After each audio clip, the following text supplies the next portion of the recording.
members sitting here. A, is it the right time to talk about it?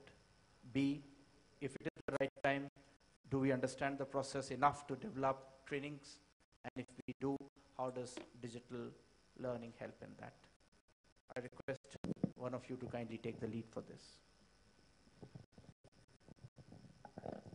Dheeraj sir, I think I'll have to rely on you, as I always do.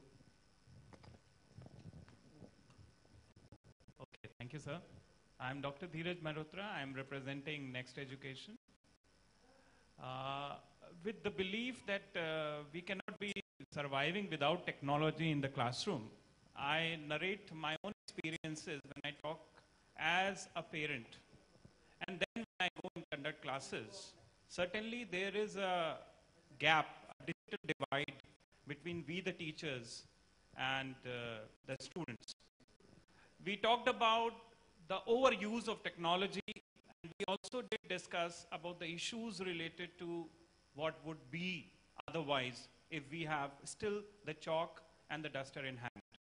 So the dilution of that type of non-so energetic and effective classroom technique or technology or the empowerment in the classroom has to change with much of time.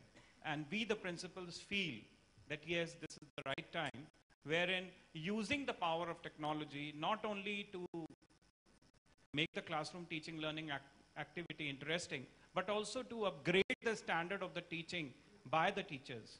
So the skill of teachers to be techno-smart is the requirement for the day. It is not only using the power of technology, it is making their mindset greener with respect to technology. That is what my take is. Making the minds greener to use the technology is the challenge Dr. Dheeraj gives before us. It's a very interesting point because technology is available. You have 3-year-old kids playing with tabs, doing exceedingly well. From where they acquire these skills, we do not know. I can only imagine. But then, to use it efficiently, effectively, you need direction to be given. And here, there is an absence of a person. There is no one-to-one training that's going on for skills. But then when you talk about technology being made available easily, the danger becomes even more. Colonel Shekhar is a man who would tell us about those dangers. I was just looking at the topic itself. Beyond traditional framework, competency-based assessments in a digital age. Huh? Yes, ma'am. Yeah. I'm very much here. My face looks reasonably familiar. Yeah. I'll come out because you have scared me. Right. No. Beyond traditional framework, what do we understand by that? Do we have a traditional framework in this concept? Whatever competencies are competencies, traditional or otherwise. So is there a difference in that? That's for question 1. 2, do we understand competencies in the context of a school or a college? What is a competency? I myself, having read quite a bit of it, I'm thoroughly confused.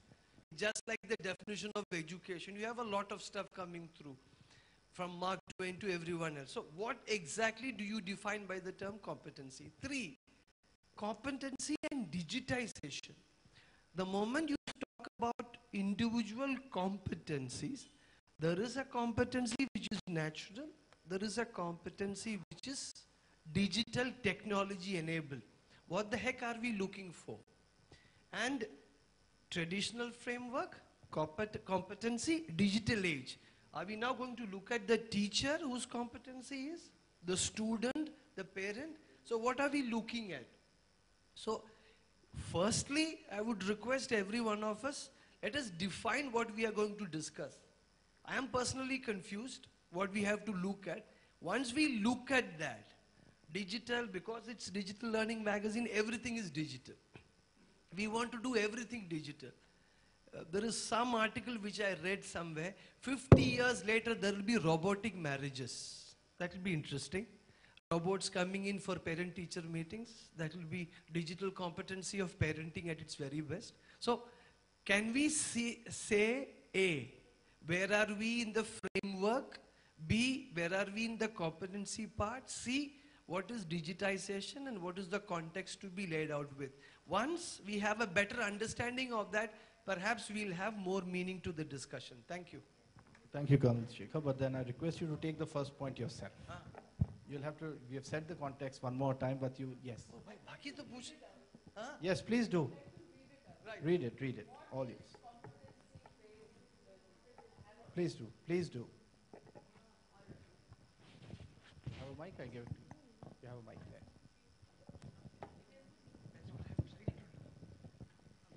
there. Good evening, everybody. I happened to have this printout because it was a very interesting topic, and I was trying to, as everybody here is, arrive at a definition of what is competency-based learning, and I came upon this. It says, I'd like to share it with everybody. What is competency-based learning?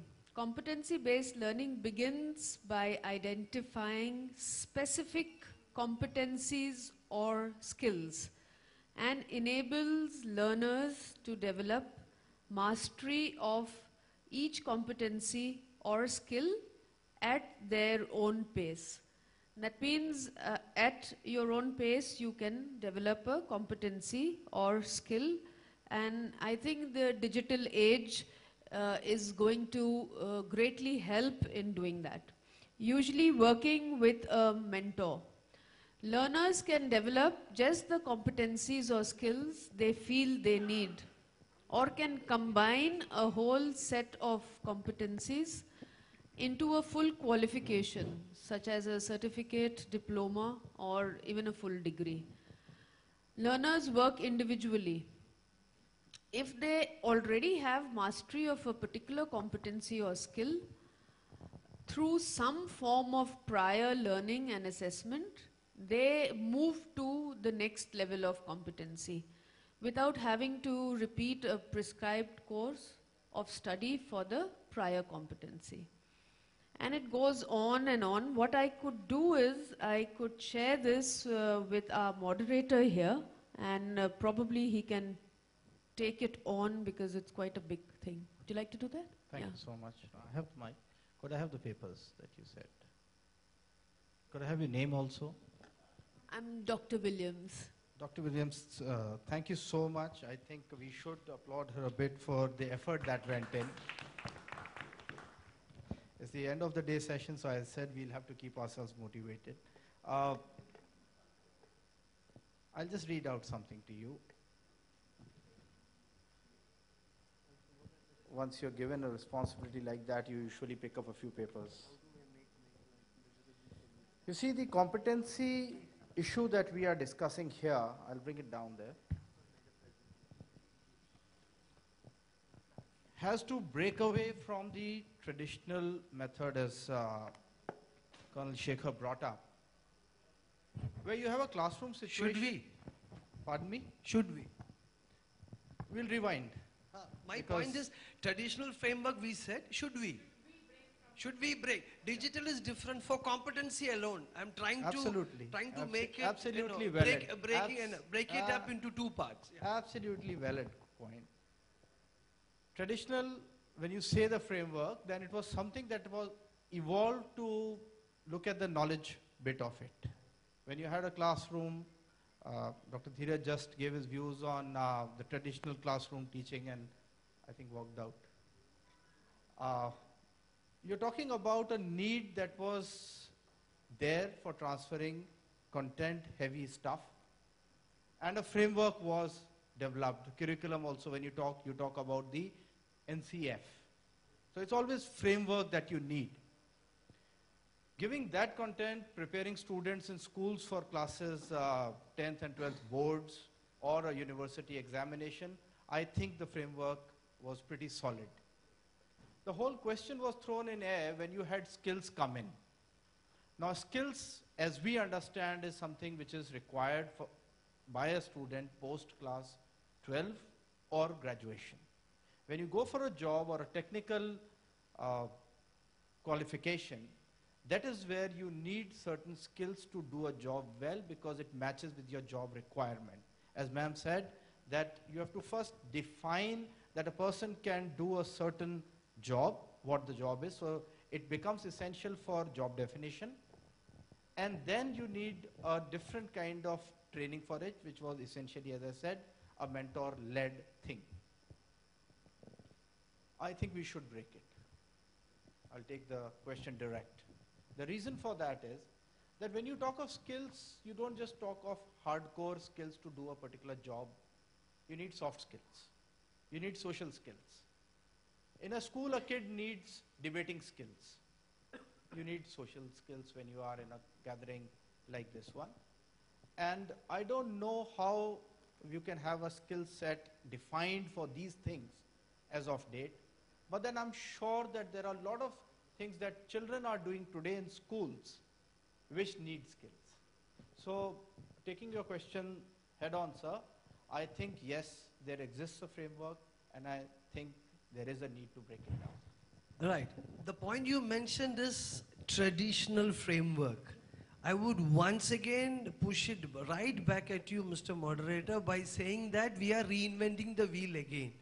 Traditionally, schools were places which went beyond books. If you look at the Gurukul, if you look at the inquiry system, you look at anything, we went beyond books.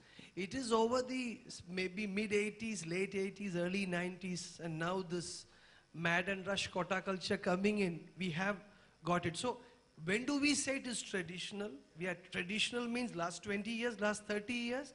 Then the framework should not only be broken, it should be smashed into pieces, a fresh one should come in. I'd agree with you, sir.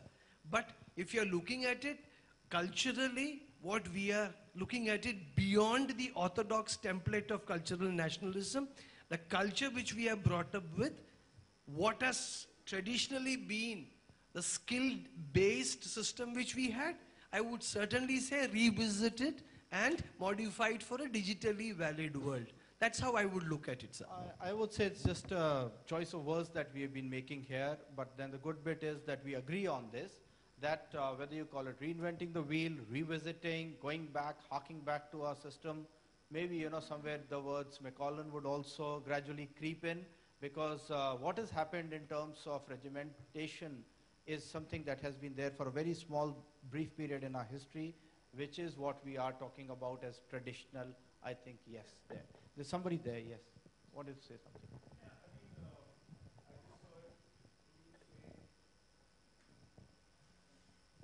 I just heard you say that skills is what you need after school or after college for you to get a job or something like that.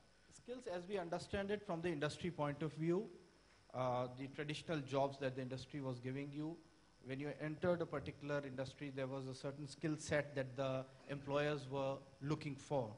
I'll give you an example of that. Just recently, I was going through a newspaper and I've copied it for you here. It says, na lambe test, na interview, 12 minute mein offer letter. How can somebody do that?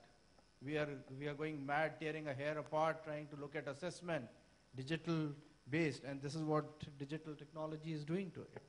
It's a CAST test, 12 minutes, cognitive ability speed test, English grammar, ratio, percentage, reasoning, 50 objective type questions. You have a job or you lose it.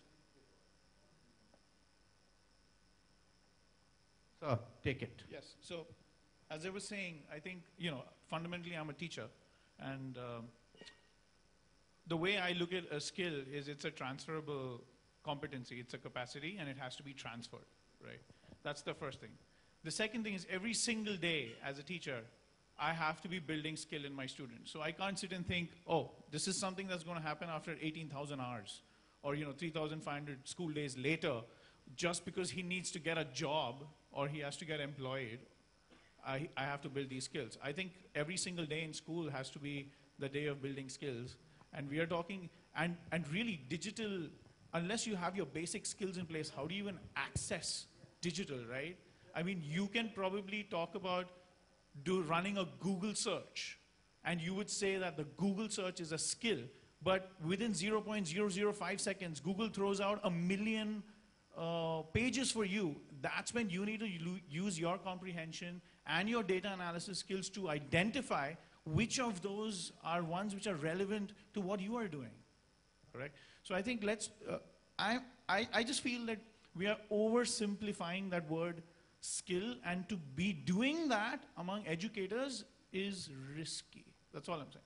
I would only say that we are, what we would naturally do during course of any discussion would be to have a spiral learning which would keep expanding the horizons.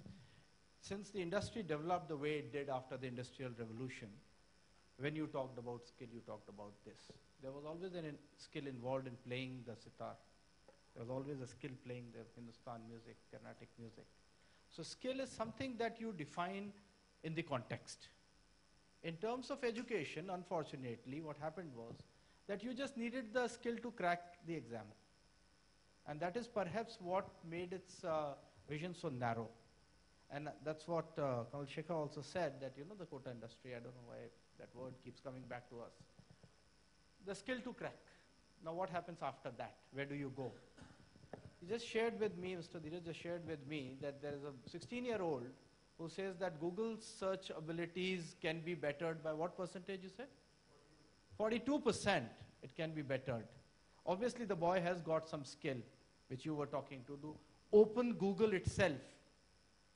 You use your own cognitive abilities to handle and navigate part. I'll hand it over to you. Okay. Just an add-on.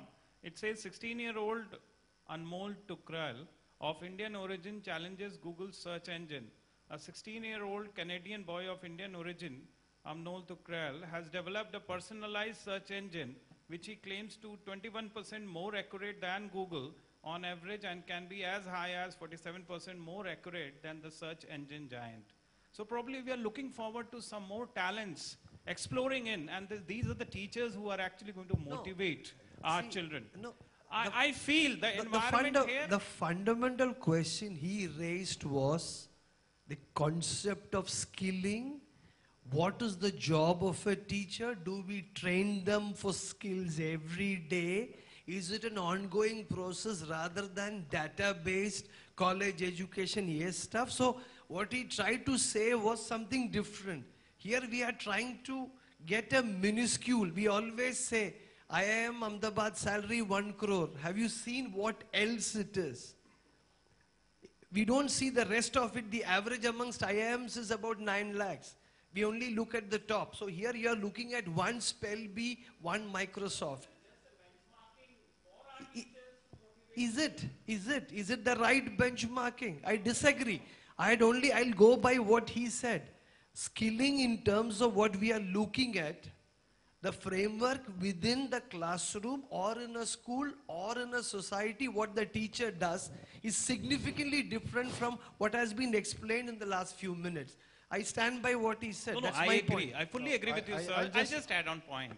We are preparing the children for the uncertain, because tomorrow, the jobs which are going to be there, they don't exist today.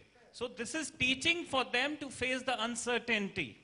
And that is what is the wider picture which I applicate as a trainer. So when you're talking about that uncertainty, are the parents, the stakeholders, whoever, the children included, are they ready for that uncertainty? There is no time window. Let's talk about the window, we need sir. to make them ready. Yeah, yes. So if the time window, how big is the time window? We also have to see that. The second point which I want to raise at this point of time is, how many people are we going to actually reach out to? True. I mean, digitalization and everything, going beyond the framework, the traditional method. How many people are we actually reaching out to? Are we going to reach the whole of India? Let's talk about something that we can really percolate it down to the root system. Can I have your name, please, ma'am? My name is Himal. Himal Handu Bhatt. Himal ma'am raised a very, very valid point, and I think we would have arrived at it a little later in our discussion, that's where the digital technology would come in handy. If you remember, Doordarshan used to try and do something like that. How many of you remember the Doordarshan programs that used to come, where they would reach to far-flung areas through the transmitters, and early morning, 6 o'clock, there would be a transmission which would be not the prime time for us to see. Or perhaps an afternoon where, you would have children sitting in front of that and jotting down a few points. I think that is where the question and the answer lies. That digital learning, by its very nature, has a reach.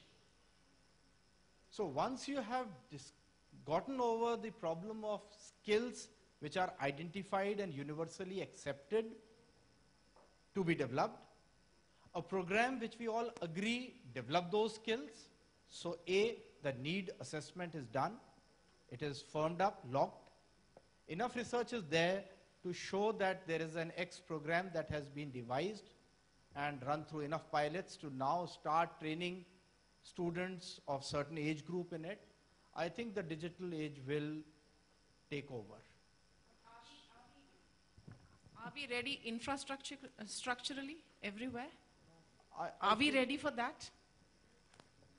What Okay. percent of us is actually ready for that? I'll come back to, yes, there is somebody who's...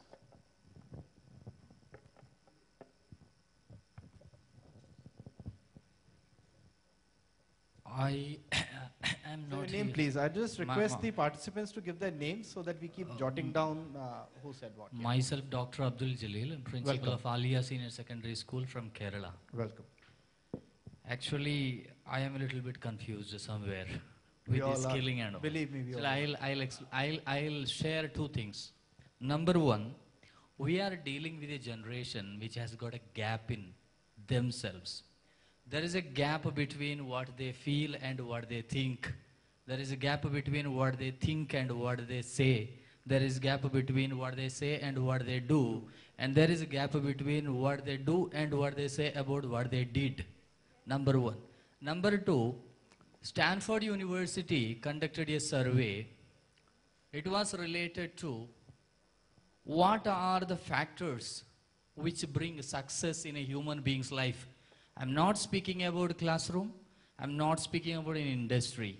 I'm speaking about a human being's life. What are the factors which bring success in a human being's life? And it was said that there are two factors which bring success in a human being's life. Number one is knowledge domain. Number two, soft skills. Number one, knowledge domain. Number two, soft skills, or we can call them as hard skills and soft skills. And again, a survey was conducted. Many of the students, many of the candidates and students were asked, or the professionals were asked, which of these two play a vital role in their life, whether this knowledge domain or soft skills. Astonishingly, the result was that 87.5% of the role is played by soft skills, not by knowledge domain. And only 12.5% of the role is played by knowledge domain. If I may Yeah, just butt in hard with skill. an older dog. And finally, I would like to conclude. No, I'm just helping you with it, as it's a very old saying which goes, it's always the singer, not the song. Yeah, and finally, it is said that 95% of our money, our time, and everything is spent on the knowledge domain, and only 5% time is spent on the soft skills. Whatever technology, whatever things come here, whatever digitalization come here, we must be able to bridge the gap between this soft skill and this knowledge domain. That is my request. Thank you. Thank you. Thank you so much. Please, Catherine. That was a very good take on the discussion, and of course, he did mention that he was confused, but I'm sure he was not at all confused about what he was saying. Coming back to your point, ma'am. Yeah, okay. We have another one. Please carry on. Just it's a little besides the discussion. Max Miller, once he said that there's going to be a talk, so big hoardings were put up everywhere, and it was announced that it's going to be a great talk, so everybody should join. Obviously, he was a celebrity, quite known, great philosopher. So just by his name, many people, they came and thought, something very hot is going to be discussed over there.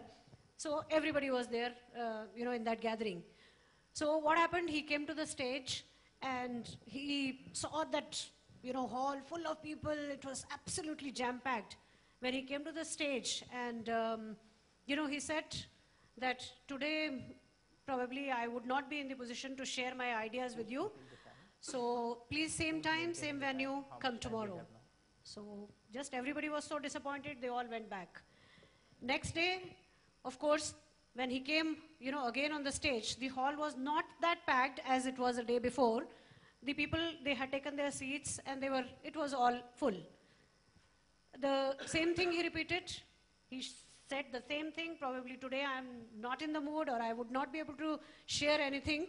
And I would request everybody to please, same time, same venue, please come tomorrow. So everybody just went back. And next day, when he came to the stage, he just saw few seats filled. And then he said, today I'm going to deliver my talk. I really wanted that only the interested people, those despite 2 days, when they had to come all the way and I could not deliver my talk, but now the ones who are here, they are actually the interested ones. Yes, a lot. So I would say that last session, since morning we have been talking about skilling India, skilling youth, only the interested lot is here. So here's to the This is what we say, we all have very strong listening skills. So big cheers to all of us first. yes, That is think we it. should. This is how soft skills and listening skills, this is how we can develop. And that's the same thing, we need to, we can talk about all big things, that's absolutely fine. Sitting in AC rooms, in 5-star hotels, it's very easy to talk about all this. But when it comes to the actual grassroots situation, the things are very different over there. And we really need to think about it and talk about those grassroots levels, those things which probably we are not able to discuss. These things, they really go at times, beyond the level of even those children and even the teachers. As we have been discussing, dearth of good teachers, dearth of, that way, faculty who've been able to reach even out to the students, to the learners. So how far we are able to really touch them and how far we are able to really make a mark on their minds, that's a big question. Just a very recent survey, when the education institutions, all school education system was, being questioned quality-wise, TQM was there, and it was identified that out of 40 countries, India does not stand anywhere. Wherein South Korea is number 1 when it comes to the school education system, Japan is the second, Singapore third, and this Finland, who was in 2012 was number 1, and this time it stands at number 5 position. So India is nowhere in that system. We really need to think and talk about those particular areas. If at all this issue of skill development is there, then what kind of skill are we really talking about? That is more important. And when it comes to competency, that also we need to identify and we need to know what is this competency, is actually. CBSE once had, taken out minimum levels of learning. One program was there, minimum levels of learning. And out of that, it was identified, certain areas, they were identified and it was said that once a learner achieves those minimum levels of learning, probably the learner will be qualified and he would be promoted to the next level of, class or next level of education, of higher level. But again, that competency, is that enough? Is that adequate for a child or for a learner or for any other person to be achieved, to be accomplished for the promotion? And again, we need to really think about what Colonel Shekhar had said. I really agree, that traditional areas, and at times, we really feel proud, in saying that we are a blend of traditional and modern ideas. So when we say, when we feel proud, to say that traditional ideas, then why do we need to really get away with that traditional framework or traditional system? So this traditional system also has to be incorporated to some extent to our modern ideas, to digital scheme, to digital system. When everything is becoming digital, that human touch, that human value which is missing, we need to touch the heart before we really touch the mind. Thank you. Well done. I think that runs us into the conclude. I've been given 5 minutes to conclude this session. I guess 7 o'clock is when we were planning to wind it up. Started a little late, but then would like to delay you getting back home. So I think we can make that as the plank to have your concluding remarks on this very idea before I just rattle off a few advantages that have been researched and found to be true under all circumstances for digital training. So could I invite somebody from the back to be a little more participative? I mean, you've been great in supporting the people in front, yes. Hi, my name is Sucharita. I represent a company called GEL, Genius EduLabs Private Limited. We are here on a different purpose tomorrow, but then I got this opportunity to talk to you and share my ideas as well. But with all due respects to teachers, I say that with all due respect to technology, teachers are made a dummy in front of these digital boards. I'm really sorry. This is anguish. Digital learning systems at schools. That's what we are talking about.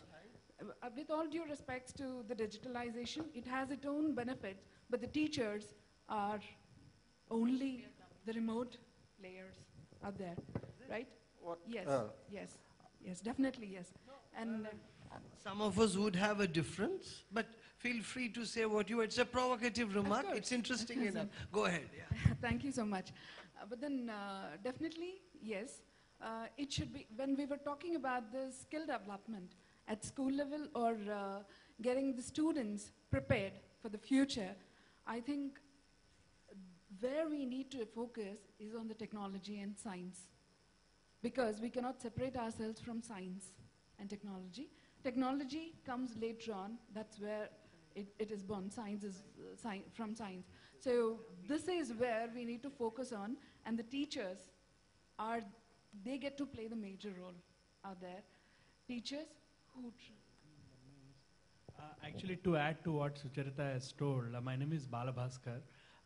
What she was trying to portray here is, with the great technological support that they are getting in the schools in the form of digital boards, it was a trend at the beginning, but now they have become almost dummies, because the students, they don't anymore aspire for new information from the teacher. Now they aspire for more information from other sources than the teacher, who has great caliber to express, explain than any other digital media. So today, the students, they are not in a position to attract or abstract from the teacher what exactly they are supposed to get.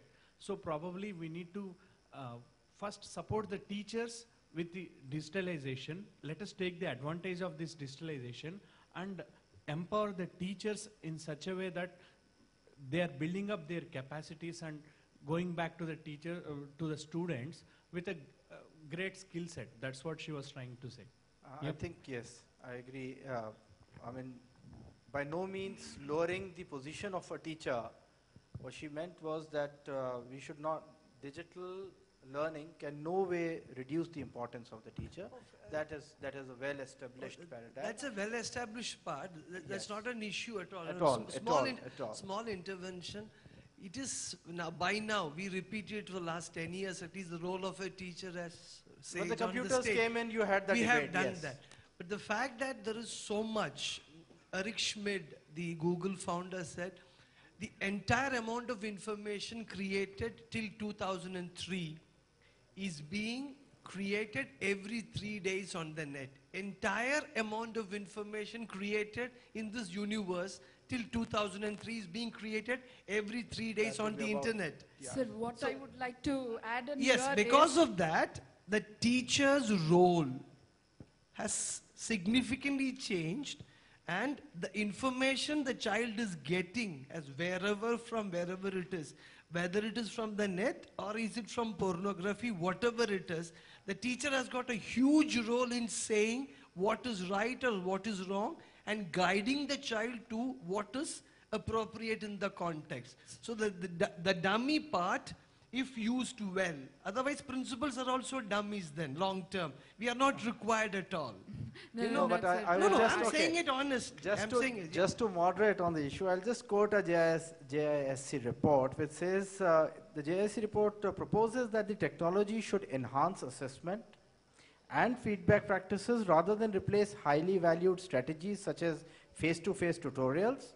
However, the greater scope offered by technology can add value to a wide range of assessment-related activities. Great, sir.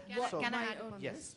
One thing I would like to ask you, which digitalization are we talking about? Sitting over here, we are talking about the cities, we're talking about the towns. Have you visited the villages? Have you visited the small areas, the remote areas? Where is the infrastructure? I am absolutely with you, we go ma'am. for, I'll tell you We one are thing. with you on We that. go for affiliation duties to different schools.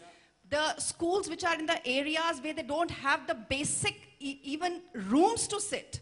And we are supposed to give them CBSE affiliations. Where do they have the computers? They said, ma'am, हमने कभी computer देखा ही नहीं है. And to So add to what what she's saying. digitalization? Which digitalization? Yes, Okay, ma'am. just town, cities, of course we have. And to add to what you're saying, ma'am, to add to what you're saying, the schools you have visited, you could have also got the information that power cuts. Everything I'm telling about the basic necessities. Yes, first of all, there is no power. That's what. Yes. There is no But power at at all. least And we talk they are about being digitalization. educated. At least the knowledge is being imparted. That is more important. It is, I think we should discuss more about empowering teachers Yes. rather than empowering Bring the children students. through Yes, Oh yes. right. Oh yes. Right. That's what we were Yes. driving. Is the ultimate. Yeah, अभी competency But कहीं they should कहीं उड़ utilize गया. the power of technology. अभी competency. See, let's give it back to the moderator. The competency अभी उड़ गया यार. We went back to teachers. Competency में फंसते हैं हम. So this is what they can use. See, I agree with Mr. Dheeraj, whatever you're saying, it is actually empowering the teacher and how they can use it as a different kind of pedagogy to teach whatever they have to at different levels. And this can happen at any level. It could be in the cities, it could be in the villages, in the remote corners of our country. I think I'll take that as the final opinion of this session and would like to conclude. And in my concluding remarks, if I may dare to bring all these varied ideas together, which is the most I think challenging role of all digitalization and everything else put together, is we live in a world where there are parts which are very different from each other. You have the technology pouring in, you like it or not, and there are areas which yet do not know what technology is. Somebody said this morning that there are more gadgets in this world than human beings. You see the use of a mobile by someone who is technically illiterate. The onus is on us. The technology is being spread. If it's a smartphone, yes, you are all getting educated through it. The kids are getting, even the uneducated are getting educated through it. Whether we can use it for skill development, I don't know at this point of time. But what I know for sure is that there will be defined or undefined skills required at all times, and digitalization can only help those who have access to it, but make it a little better, make it a little more cost efficient, make it a little more sharing, more available where you do not have people to provide these facilities. They can be a little more impartial, a little more standardized, and then we will have to tailor-make them for all the economic or the industry-based varieties that we may have in this multilingual, multidimensional, multi-economic, Thank you so much for being with us this evening. You really made the discussions very, very enlightening, and the word enlightening is actually applicable. Thank you so much. And we thank Mr. Datta for being such a good moderator. Thank you so much, and thank